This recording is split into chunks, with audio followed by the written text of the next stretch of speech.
আজকে তোমার চরম পরীক্ষা নিব। এই পৃথিবীর ভিতরে সবথেকে ভালো মহিলা কারা? কে তোমার মা? আর সবথেকে খারাপ মহিলা কারা? আমার মা। আর এই পৃথিবীর ভিতরে সবথেকে ভালো পুরুষ কারা? তোমার বাপ। আর খারাপ পুরুষ? আমার বাপ। আর এই পৃথিবীর ভিতরে সবথেকে ভালো ছেলে কারা? তোমার ভাই। আর খারাপ ছেলে? আমার ভাই। আর এই পৃথিবীর ভিতরে সবথেকে ষষ্ঠীর মেয়ে কারা? তোমার বোন। আর একদম খারাপ দেখা মেয়ে কারা? আমার বোন। এই পৃথিবীর সবথেকে সুন্দরী বুদ্ধিমান মহিলা কারা? কে শোনা তুমি?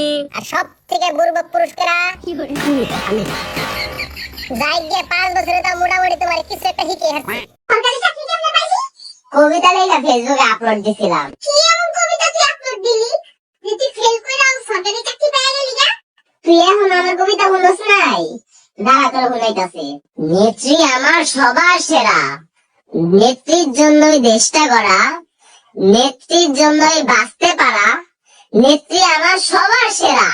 A few moments later. নেত্রী নেত্রী নেত্রী করি, নেত্রীর জন্যই জীবন গড়ি। ওগো নেত্রী, আপনিই যে সবকিছু আমাদের, আপনার পিছনে আমরা চলি। দিয়ে দেই ফেসবুকে আপলোড, কালকে পেয়ে যাবো সরকারি চাকরি। শুভ, তুই কত কিউট। এতই কিউট যখন তো বিয়ে করে নে আমাকে। আচ্ছা 2 মিনিটের জন্য ভাব, আমি তোকে বিয়ে করে নিয়েছি, তারপর? তুই আমাকে 2 মিনিট তো দে, তারপর আর বিয়ে করবার কি দরকার আছে? আব্বে